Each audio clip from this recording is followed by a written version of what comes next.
Olá, amigos do canal do Nosso Lar Francisco de Assis. Hoje já ingressamos no primeiro quarto do ano da graça de 2023. Estamos dando continuidade ao projeto do Evangelho Online, né?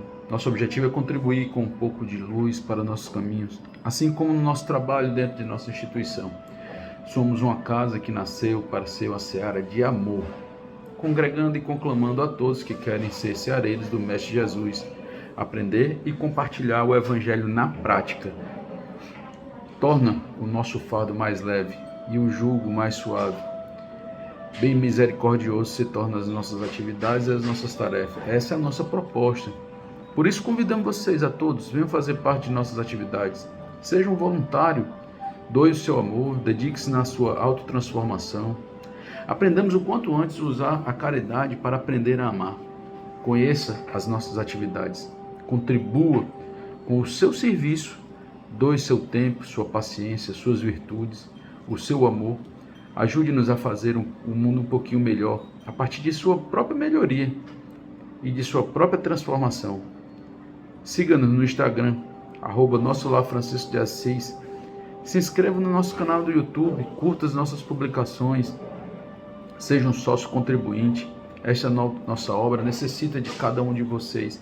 E o capítulo que vamos estudar hoje trata exatamente da misericórdia, né? Coisa que está intimamente atrelada às nossas atividades, a misericórdia. Aprendemos a misericórdia na prática todos os dias.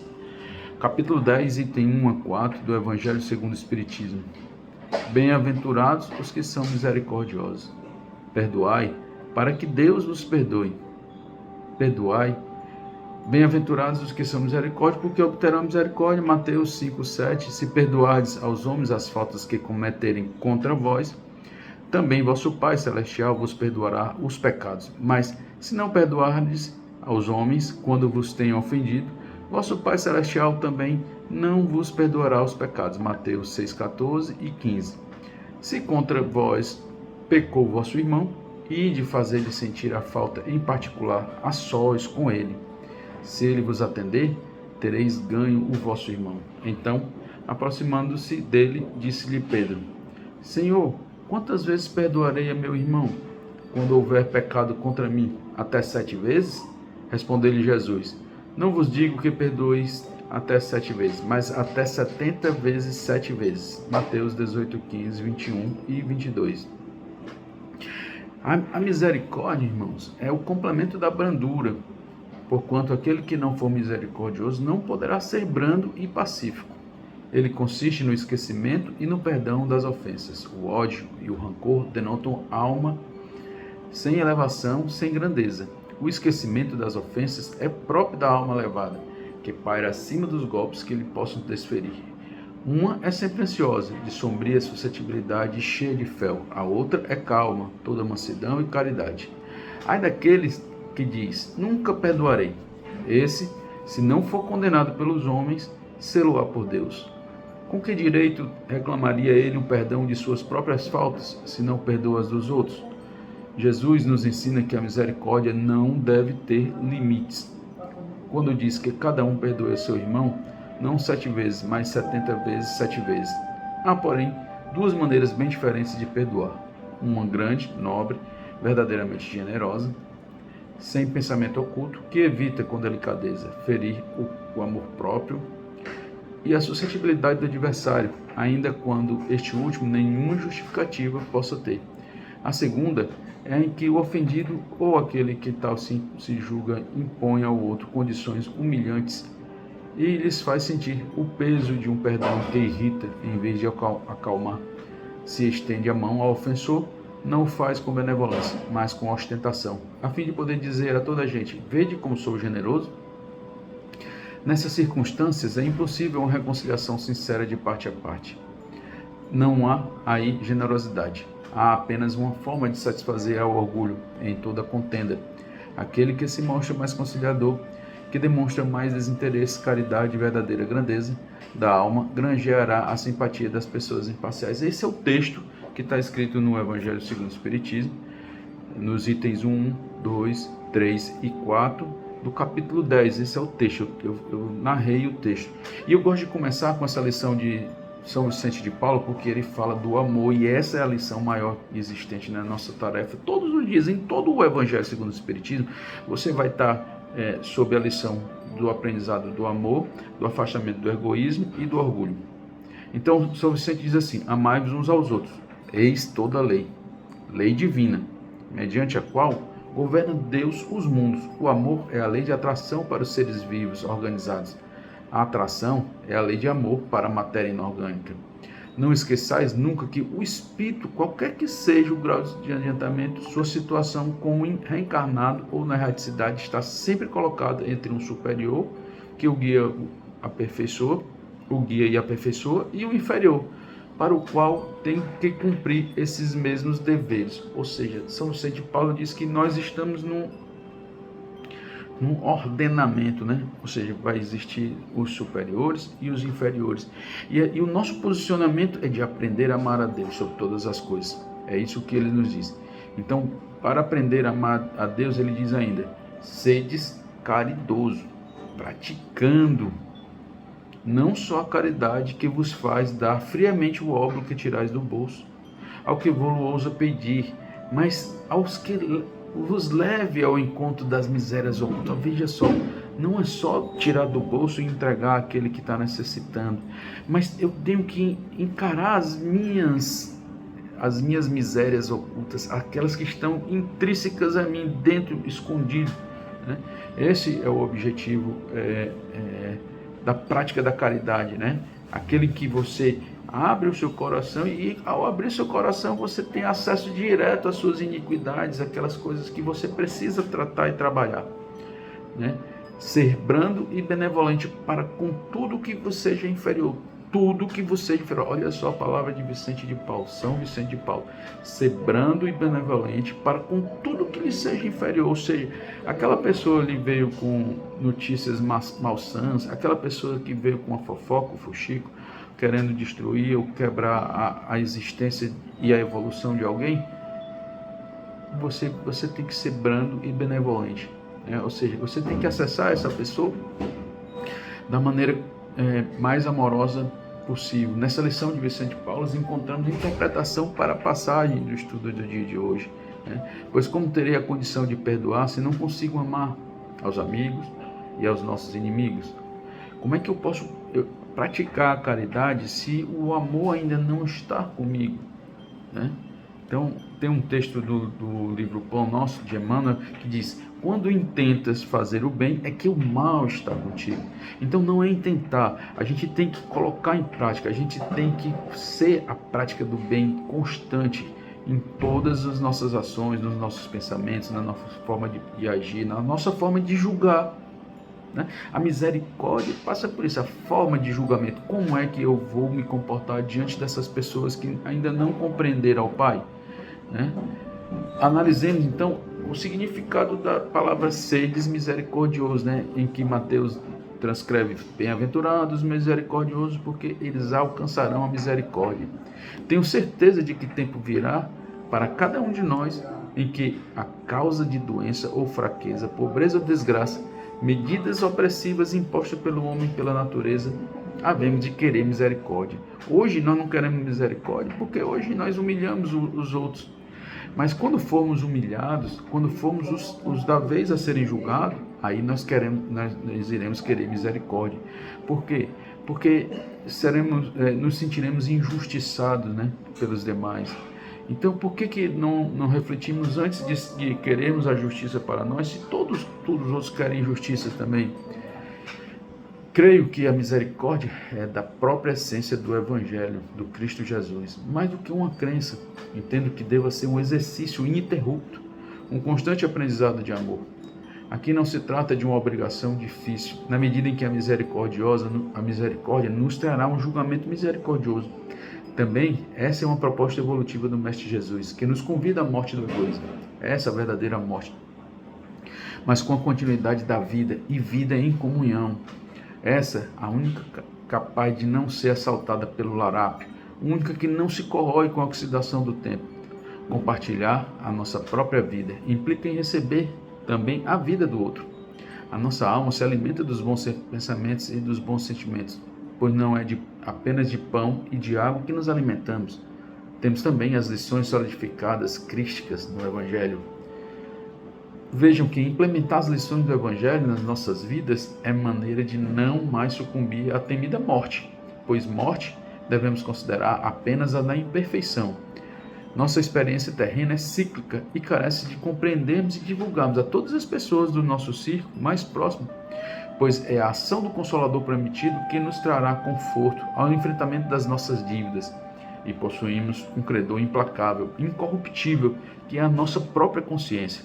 Ser misericordioso é lembrar dos nossos próprios defeitos, sabedores que bom só o Pai. Enquanto o nosso barco espiritual navega nas águas da inferioridade, teremos conflitos ásperos, constantes e repetitivos. Nossos erros invariavelmente resvalam nas pessoas que nos cercam. Lembrar ainda que, apesar da ansiedade pela iluminação, temos milênios de sombras. É necessário e essencial praticarmos a humildade, trocarmos as práticas de orgulho por práticas de humildade. Sofreremos a tentação da empáfia, da intransigência, da inflexibilidade, da intolerância, para que possamos aprender a ter consideração, clemência, condescendência, compaixão, condoimento, condolência, humanidade. Ficaremos com a sensação de injustiça, mas justo mesmo só o Pai. Por isso, o convite do Mestre ao perdão, à misericórdia, aos defeitos dos outros, pois estamos todos a caminho. E no mesmo caminho de aprender a amar a Deus sobre todas as coisas, somente esse amor é capaz de alterar as nossas condutas de recidiva, de resposta, de agressão. Misericórdia é exercício de compreensão de Deus, se não analisemos a nossa própria existência. Quantos pecados nos moveram até os dias atuais? És capaz de responder? Quantos pecados contra o Pai tu, na tua inconsciência, cometeste? Analisa tu mesmo e veja que o sol nasce todos os dias para que tu tenhas vida. Vê que a natureza nunca te faltou alimento para a manutenção do corpo. Vê que os dias nascem sempre para que tu tenhas a oportunidade do recomeço. Então, analisar a misericórdia é recomeçar a compreender a Deus, que mesmo diante das nossas decisões animais, mesmo diante de nossas agressões ao Pai, Ele nos mantém firmes, concedendo novas oportunidades de recomeço. Portanto, recomecemos agora com a prática da misericórdia. Transfere para o teu irmão o que o teu Pai te dá todos os dias, pois Ele é misericordioso para contigo. A lei existe como um instrumento para nos impulsionar. Por isso, se não aprendermos pelo amor, aprenderemos pelo chicote. E os escândalos sempre existirão para nos mover, para nos impulsionar à evolução. Portanto, se sente idoso, se sente como castigado por teus inimigos, entra em comunhão com o Pai. Porém, por primeiro, perdoa os teus inimigos. Costumamos dizer que é muito difícil, porém, nos opomos figadalmente a exercitar o perdão, começando das coisas mais simples, como, por exemplo, afastando de si o medo às críticas, o medo que o teu ego seja devassado pela língua alheia. Não temas, confia na tua construção. Serve ao Pai utilizando o verbo. Estende as tuas mãos aos necessitados. Foge da preguiça que te prende ao solo infértil da mesmice. E coloca em prática o que Deus pratica contigo todos os dias. Lembra diuturnamente como és amparado pela providência divina e passa a amparar a todos os que te buscam, impedidos, mesmo que sejam aqueles que te fustigaram a carne contra a tua vontade, mesmo aqueles que tinham na consideração de um injusto opositor. O fardo é pesado, a pressão extrema fica na nossa conta, apenas porque deixamos as tarefas acumuladas. Quando não limpamos os dias de hoje, no dia de amanhã teremos trabalho duplo, óbvio. Essa é uma regra a ser considerada, mesmo sabedores de nossas carências e necessidades, mesmo diante da guerra que criamos ao nos afastarmos do Pai. Mesmo assim, ouve a palavra do Cristo, que diz: bem-aventurados os misericordiosos, porque eles alcançarão a misericórdia. Veja como o fardo será bem mais leve se levarmos em conta tal auspiciosa lição, tão bela, tão iluminativa. A lei divina não cabe um jeitinho, não existe jeitinho na lei divina. Não há atalhos para a sua aplicação. Perante o julgamento divino, nossa consciência limpa e livre do egoísmo será o nosso maior advogado. Perdoa, meu irmão, perdoa a si mesmo, perdoa teu pai, perdoa tua mãe, aos teus irmãos, perdoa aos teus vizinhos, perdoa todos aqueles que relacionares. Vive a leveza da consciência, produz luz ao teu redor. A utilização da luz da misericórdia é o acendimento de uma potente tocha iluminativa que clareará os teus caminhos. Encontraste motivação para julgar alguém? Primeiro se mede com o teu julgamento. Lembra da lição da adúltera, que se encontrava em pleno julgamento pelos homens, mas o que o mestre lhes colocou, a mesma medida que eles utilizavam. Quantos ficaram para exercitar a pena que pleiteavam? Nenhum. Pois quando tiverdes diante de situação de julgamento, primeiro mede a si mesmo.